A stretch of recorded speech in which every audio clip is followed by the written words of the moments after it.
بسم اللہ الرحمن الرحیم۔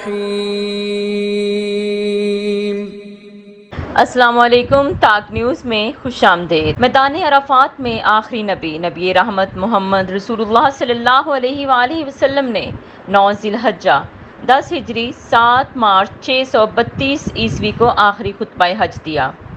آئیے اس خطبے کے اہم نکات کو دہرا لیں، کیونکہ ہمارے نبی نے کہا تھا میری ان باتوں کو دوسروں تک پہنچائیں۔ حضرت محمد رسول اللہ صلی اللہ علیہ وآلہ وسلم نے فرمایا، اے لوگو سنو، مجھے نہیں لگتا کہ اگلے سال میں تمہارے درمیان موجود ہوں گا۔ میری باتوں کو بہت غور سے سنو اور ان کو ان لوگوں تک پہنچاؤ جو یہاں نہیں پہنچ سکے۔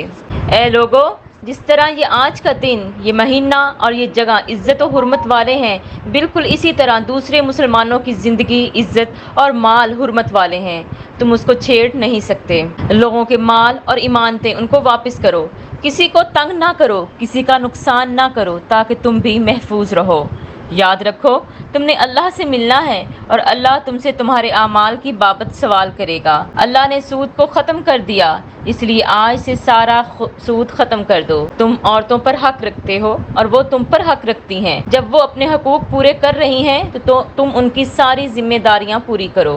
عورتوں کے بارے میں نرمی کا رویہ قائم رکھو، کیونکہ وہ تمہاری شراکت دار اور بے لوث خدمت گزار رہتی ہیں۔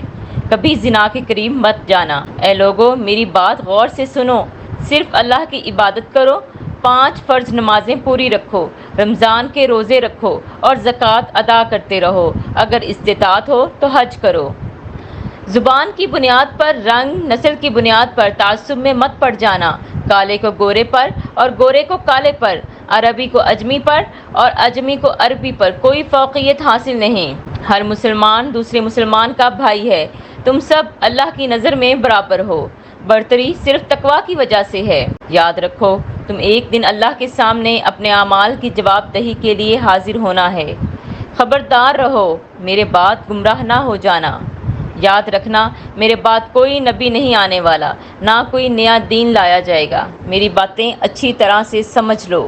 میں تمہارے لیے 2 چیزیں چھوڑ کے جا رہا ہوں، قرآن اور میری اولاد۔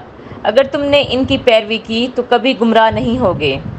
سنو، تم لوگ جو موجود ہو اس بات کو اگلے لوگوں تک پہنچانا اور وہ پھر اگلے لوگوں کو پہنچائیں، اور یہ ممکن ہے کہ بعد والے میری بات کو پہلے والوں سے زیادہ بہتر سمجھ سکیں۔